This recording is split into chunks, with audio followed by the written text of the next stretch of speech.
I want to introduce Hank Moseley, and this is a director of operations here. What a job you have today. We've got a parade of sail about an hour and a half or so. It's about an hour and a half from the time that Eagle arrives to the last ship comes to the dock. Yes, sir. It's really cool. We've got the weather. We were talking the radar here. We've got about 47.5 miles to the north, a line of showers. No problem for us here. Stuff to the south that's staying there. These conditions pretty ideal. This is actually great. We're very fortunate and we're very happy that it worked out this way for us.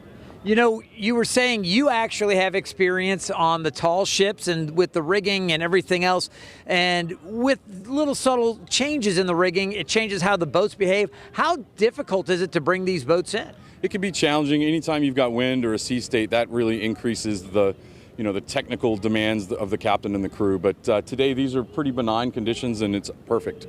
We're standing on a platform right now. This is a barge. What do you call this technically? This is called a spud barge. It's a maintenance barge where they have these big pilings that can be driven down to hold it in place while they're doing maintenance or work in the rivers. So we have multiple spud barges set up, and this is to accommodate this tremendous number of ships that are coming in. How many do you expect to be here ported? So we'll have 21 ships on the Norfolk side, just of the larger tall ships, and then a big fleet of smaller vessels, tugboats that are involved with it as well. There are going to be ships in Chesapeake, there are going to be ships in Portsmouth, and also up at Cape Charles this weekend. You've had a big job. Obviously, the conditions are working out. It's a little breezy. We've got a southwest wind about 10 knots or so right now. Not too bad. As we take a look, these boats won't have any problem with that, but there is assistance to kind of help them along. Aren't there pilots and different folks that are ready to help them? So every one of the larger vessels has one of our partners from the Virginia Pilots Association on board, and then our maritime community has really come together with a whole fleet of tugboats out here to help assist these ships onto the docks, even with a light breeze like today. I love that we have Hank with us here because he has so much experience. Your first sail, I guess, was it 07? So I've been involved with HarborFest as far as being on a tall ship since the 90s. The first time I worked with HarborFest was in 2012 for Op Sail 2012. Yeah, and again, it was amazing. My first Op Sail here, 2000, then there was Sail Virginia. Again, that one was incredible. What do you expect to find this weekend? This is going to be a great time with a lot of ships. This is the largest number of tall ships, big tall ships that we've had in downtown Norfolk in memorable history.